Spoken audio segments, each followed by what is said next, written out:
You can spend years preparing for retirement, running the numbers, tracking your savings, double checking every detail. But no matter how much you plan, something changes the day the paycheck stops. For the first time in decades, there's no direct deposit coming in on Friday, and the routine that you've known your whole adult life, it disappears overnight. And really, that's when the real learning begins. Now, I've had the chance to walk alongside a lot of people during that stage, those first few months of retirement. And they've done everything right on paper, yet some feel calm and confident, while others lie awake wondering if they truly are. So if my last video was about getting ready for retirement, this one's about what happens once you're actually in it and how to make that first year feel stable, confident, and fulfilling. Because those first 12 months aren't just a new chapter, they're the foundation for everything that follows. So today, let's talk about 5 things that matter most during your first year of retirement, what to expect, what to avoid, and how to make the transition feel smooth and confident. Now, if you've already built your retirement income plan, now's the time to live it. When you were working, your paycheck arrived automatically. You didn't have to think about it. It just showed up. Right? But in retirement, that rhythm disappears. And for many people, those first few weeks can feel strangely quiet. The alarm clock isn't going off, the inbox isn't filling up, but the bills still show up, the grocery runs still happen, and that deposit from work doesn't. And that's when it hits.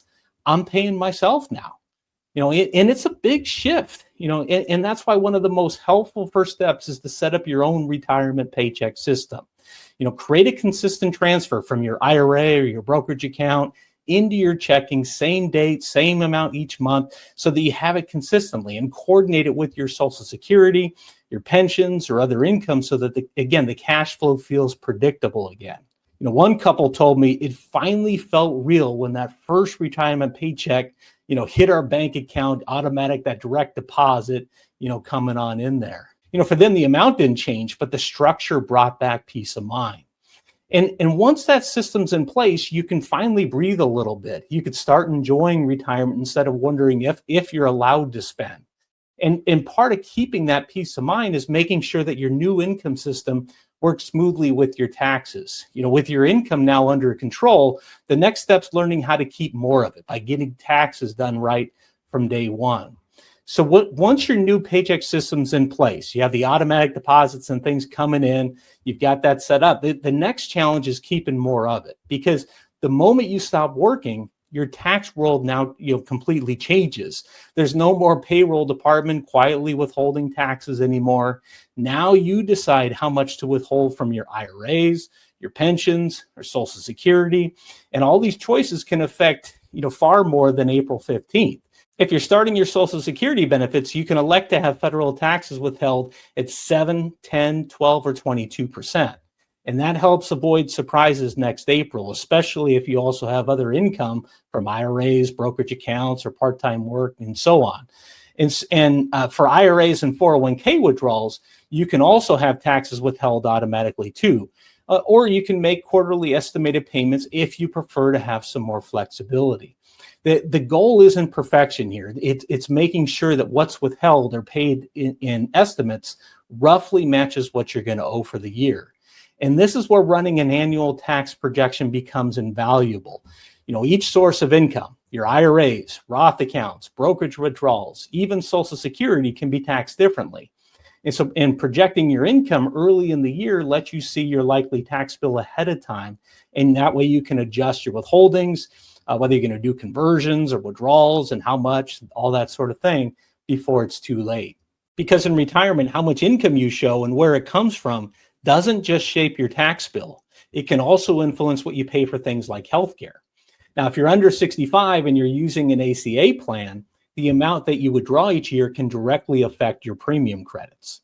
For now, under the 2025 rules, ACA subsidies phase out gradually as income rises. But starting in 2026, unless new legislation changes it, the system is set to shift back to more of a cliff, where crossing certain income lines could mean losing the subsidy altogether. That's why being thoughtful about how much income you show each year really matters. I recently spoke with a couple who withdrew money from an IRA to buy a car, and it seemed harmless, but it raised their income enough to reduce the amount of their subsidies for the year.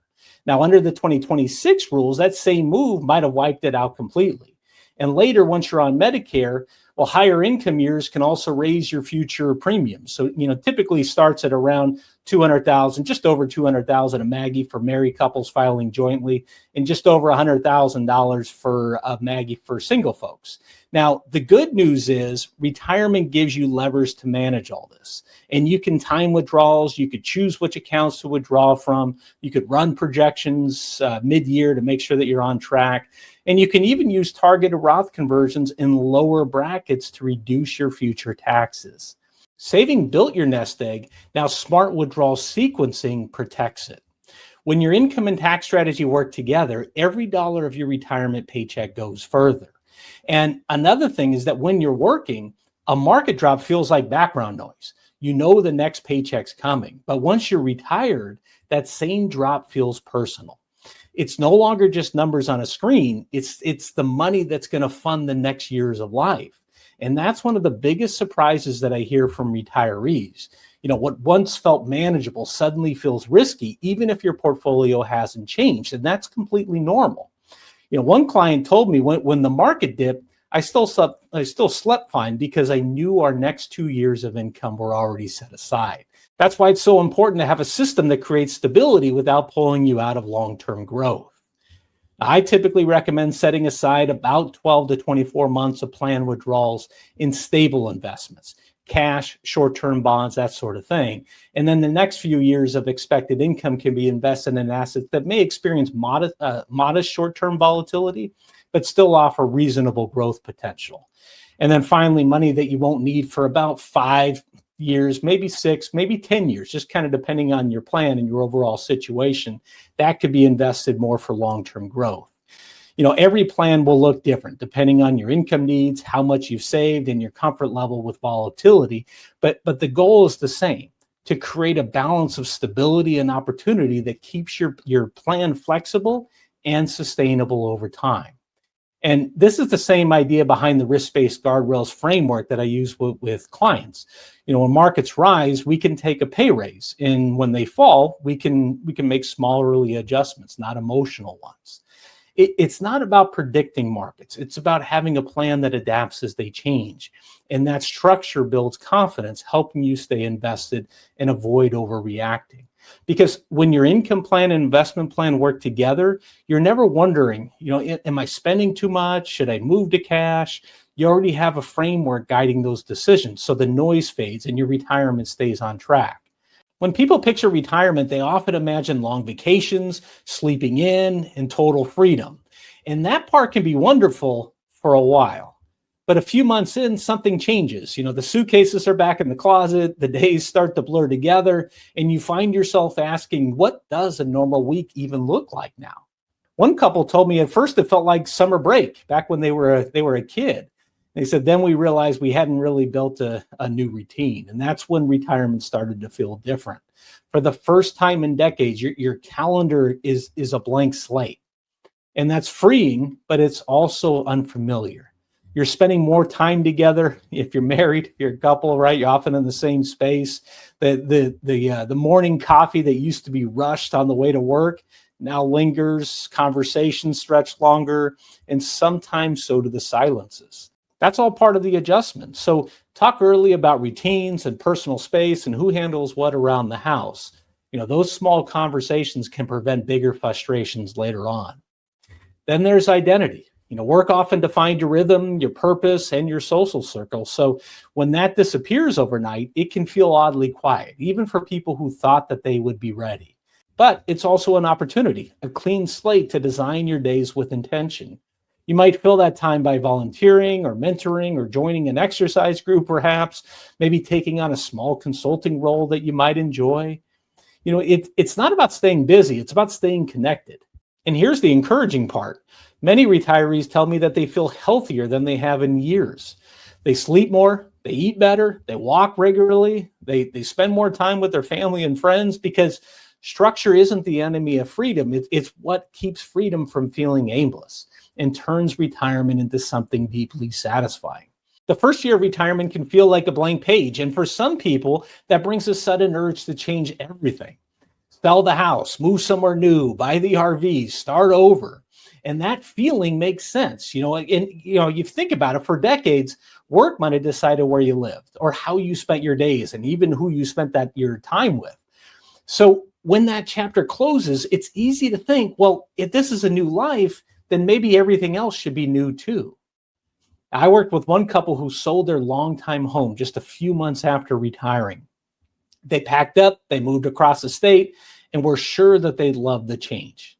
But a year later, they missed their neighborhood, their church, their friends, their simple routines that made their life feel familiar.